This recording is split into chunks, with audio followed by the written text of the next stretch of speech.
भर आप लोग जो कार्य करते हैं करिए, लेकिन शाम को ठीक सूर्यास्त के समय सारे कार्य को बंद करके अपने अपने मोहल्ले के सन्निकट जो महादेव का मंदिर हो उस मंदिर में सब लोग एकत्रित होइए। ये मेरा आदेश है कि उतनी देर के लिए सारे काम बंद कर दीजिए और भोले बाबा के मंदिर में पहुंचिए। होगा क्या?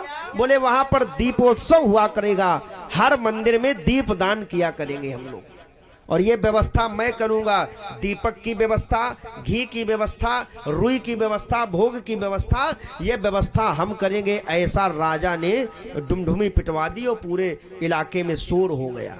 आहा, अब जरा सोचो, एक समय पर और एक जगह सारे सनातनी एकत्रित हो रहे हैं। आज भी समाज में यही आवश्यकता है कि न ज्यादा हो तो प्रत्येक सोमवार को हम लोग अपने मोहल्ले के भोले बाबा का जो मंदिर हो वहां कम से कम शाम को एकत्रित हों, साथ में शिव चालीसा पढ़ें, दीपक जलावे, आरती करें, पूजा पाठ जो कुछ कर सकते करें।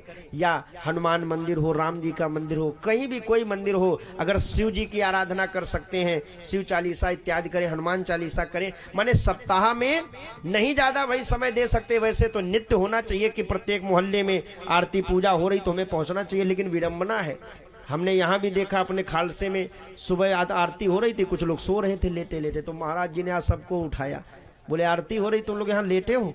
अरे तीर्थ में आए हो, सोना था तो घर ही में सो लेते, तीर्थ में आए हो फिर सो रहे हो 9-9 बजे तक। इससे ज्यादा दुर्भाग्य क्या होगा भाई? ये दुर्भाग्य ही है मेरे भाई। अरे भाई सोने के लिए घर तो पड़ा, तीर्थ में आओ, 2-4 दिन के लिए आए हो और यहाँ भी सो के निकल गया तो क्या जानोगे कुंभ क्या है? अरे कम से कम सुबह से निकलो, देखो जरा चारों तरफ, कहीं ये साधु, कहीं वो महात्मा, कहीं ये चल रहा कि नहीं चल रहा। और यहाँ पड़े सो रहे हो, कह रहे हो सर्दी है तो यहाँ करने क्या है भाई? घर ही पड़े रहते आराम से, क्या आवश्यकता थी सर्दी में निकलने की? लेकिन ये हमारे हिंदू में इतनी ज्यादा लेजी हो गए हैं लोग, माने इतने सुस्त हैं, अपने धर्म के प्रति सजग नहीं है। और जबकि अन्यत्र चीजों में मैं आपको बता दूं, उनके शुक्रवार को 12 बजते हैं, वो कोई भी कैसा भी काम क्यों ना कर रहे हो, अपने दुकानों के शटर गिरा देंगे और वो ठीक अपने समय पर वहां पहुंच जाएंगे। उनके यहाँ कोई कोताही नहीं। छोटा सा बच्चा भी होगा ना तो वो भी टोपी लगा करके जालीदार टाइम पर पहुंच जाएगा है? अब हम लोग, अरे हम तो अपने बच्चों को पढ़ाते सिखाते नहीं है। ये हालात है, जब खुद नहीं कर रहे हैं तो बच्चों को कैसे बता सकते हैं? अरे खुद पूजा पाठ करो, खुद मोहल्ले के मंदिरों में जाके आरती करो तो बच्चे भी जाएंगे आपको देख करके। हम ही सो रहे हैं 9 बजे तक, तो बच्चे तो 10 बजे तक सोएंगे आराम से, उनको क्या तकलीफ? तो बच्चों की छोड़ो, जब हम खुद नहीं सुधार कर पा रहे, हम आप हिंदू सब सोए पड़े हैं मेरे भाई। अगर राजा आज भी आदेशित कर दे, इस राजा ने यही किया, राजा दम ने आदेश कर दिया कि जितने भी हमारे राज्य के महादेव के मंदिर हैं, जो भी मंदिर हैं, उन मंदिरों में प्रत्येक दिन शाम को सूर्यास्त के समय, सूर्यास्त 6 बजे भी होते, 6:30 बजे भी होते, 7 बजे भी होते, जहां जैसी अक्षरांश होता ना सूर्य का, या जैसी ऋतु होती है, सर्दियों में जल्दी सूर्यास्त हो जाते हैं, माने वो समय संध्या का माना जाता है। उस समय देखो, संध्या के समय कुछ काम नहीं करने चाहिए, भोजन नहीं करना चाहिए, सोना नहीं चाहिए संध्या के समय। जब सूर्य निकल रहे हो, सूर्यास्त हो रहे हो, भाई थकावट है तो एक अलग विषय है, यदा कदा एक आध दिन हो जाए, लेकिन रोज का अगर नियम है तो वो नुकसान करेगा आपको। एक तो शरीर में फुर्ती नहीं रहेगी, शरीर में व्यवस्थाएं होंगी, रोगी बन जाओगे। संध्या के समय भोजन नहीं करना चाहिए। तो राजा का आदेश कि कोई भी व्यक्ति छूटना नहीं चाहिए, हर व्यक्ति अपने आसपास जो भी मंदिर हैं वहां एकत्रित होइए। और दीपक की व्यवस्था हम कर रहे हैं, रुई हम दे रहे हैं, घी हम दे रहे हैं, भोग प्रसादी हम दे रहे हैं, तुम लोगों को केवल आरती करनी है। और मैं प्रत्येक दिन किसी न किसी मंदिर में मैं भी आऊंगा, ये नहीं कि केवल आप लोग करो, मैं भी आऊंगा। आज अगर इस मंदिर पे आए तो कल दूसरे वाले पे जाएंगे, तीसरे दिन तीसरे वाले पे जाएंगे।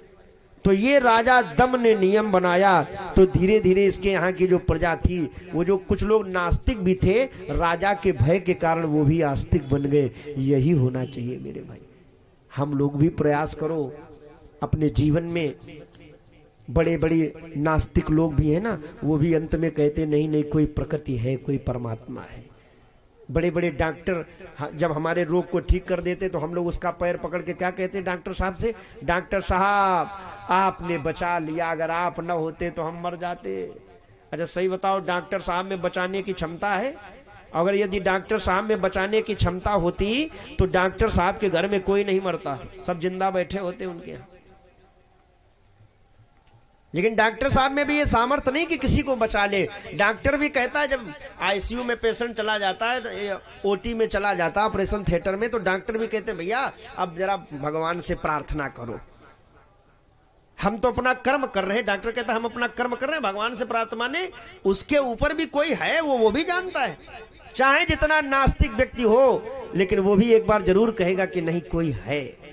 ये जो कोई है ना, उसके रूप हम लोग कई तरीके से मान लेते हैं। यहाँ दुर्गा के भक्त होंगे, माता रानी के कुछ लोग भक्त होंगे, कुछ लोग राम जी के, कुछ लोग श्याम जी के, कुछ हनुमान जी के, कुछ हमारे यहाँ भगवान भोले बाबा के, कोई गंगा मैया के, सब अपने अपने हैं। जो जिसको मार्ग अच्छा लग रहा है, जैसे यहाँ से रेलवे स्टेशन जाना है, यहाँ से प्रयागराज जंक्शन जाना है आपको, तो कई रास्ते, हम लोग जहाँ पर बैठे हैं यहाँ से कई रास्ते हैं प्रयागराज स्टेशन जाने के।